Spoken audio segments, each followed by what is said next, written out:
ये बात तो बड़ी क्लियर है कि 18वीं तरमीम के बाद सूबे की जो हिफाजत और सिक्योरिटी की जिम्मेदारी है वो सूबे की होती है। चाहे वो मौलाना फजलुर रहमान हो या फिर और केपी के कुछ अहम रहनुमा हो, वो इस तरफ जोर भी दिलाते हैं। पुलिस एहतजाज करती है, वो इस पर तवज्जो नहीं देते। अमन व अमान का हशर आपके सामने है। फिर से सवाल उठता नहीं है कि फिर विफाक को मुदाखलत इसमें करनी चाहिए? देखिए, एक वक्त आएगा अगर ये सूरत हाल और मजीद खराब हुई हम्म। तो आइन के अंदर इसका हल मौजूद है। आइन का आर्टिकल 232 आप पढ़ लें। अ, उसके अंदर बहुत वजाहत से लिखा है कि अगर अंदरूनी किसी सूबे की सूरत हाल ऐसी हो जाए जिसमें सूबाई हुकूमत उसको कंट्रोल न कर सके तो फिर वफाकी हुकूमत इस पर मुदाखलत कर सकती है। सदर साहब खुद भी ये कर सकते हैं वजीर आजम के एडवाइस पे, और गवर्नर राज नाफिज हो सकता है। मुझे लगता ऐसा है कि जिस तेज रफ्तारी के साथ जो गंडापुर हुकूमत है वो अपना जो कंट्रोल है सूबे में वो खो रही है।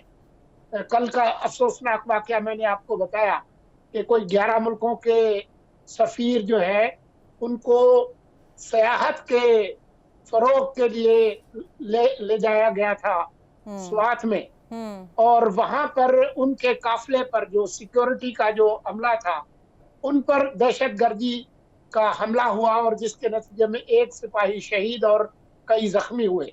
हम्म। अब मुझे यह बताएं कि जो पाकिस्तान को नुकसान होगा वो तो होगा, लेकिन क्या खैबर पख्तूनख्वा को नुकसान नहीं होगा कि वहां की जो मकामी सनत है, मकामी जो टूरिज्म की इंडस्ट्री है, होटल्स है, कारोबार है, वो किस हद तक मुतासर होंगे। आपको याद होगा कि अभी चंद महीने पहले लाहौर से एक साहब गए थे वहां पर।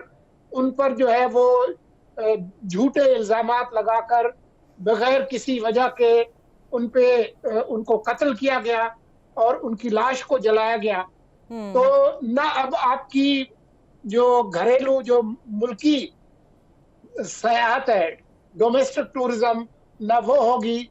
अब कल के वाक़े के बाद ये जो सफीर है वो अपने मुल्कों में जाकर क्या बताएंगे कि पाकिस्तान के इस सूबे में आप सयाहत के लिए जाएं। तो मैं समझता हूं कि ये अपनी जो बुनियादी जिम्मेदारी है उससे पहलू तही कर रहे हैं। पिछले आप ये देखिए कि 2013 से इनकी हुकूमत है, हम्म। 11 साल हो गए हैं। वहां पर जो इंसदाद दहशत गर्दी की अदालतें हैं उनकी कारकर्दगी बाकी सूबों से पस्त तर है। जो वहां का जो काउंटर टेररिज्म डिपार्टमेंट है उसका हाल बहुत बुरा है, बल्कि उस पर हमले हो चुके हैं। यहाँ तक कि वो कैंटोनमेंट के अंदर जो है वो उन्होंने एक किराए पे लेकर जगह रखी थी जिस पे हमला हुआ, अगर आप याद करें।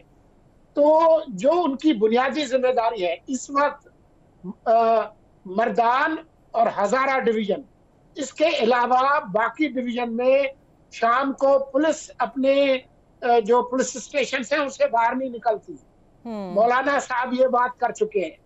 तो ये जो सूरत हाल है ये दिन ब दिन संगीन होती जा रही है, लेकिन उनके जहन पे एक ही बात है कि हमने जो है वो किसी तरह से खान साहब को आजाद कराना है। उसके बाद दूध और शहद की नहरें बहेंगी। वो आजाद थे 2023 तक, तो खैबर पख्तूनख्वा में क्या हो गया? बिल्कुल सही।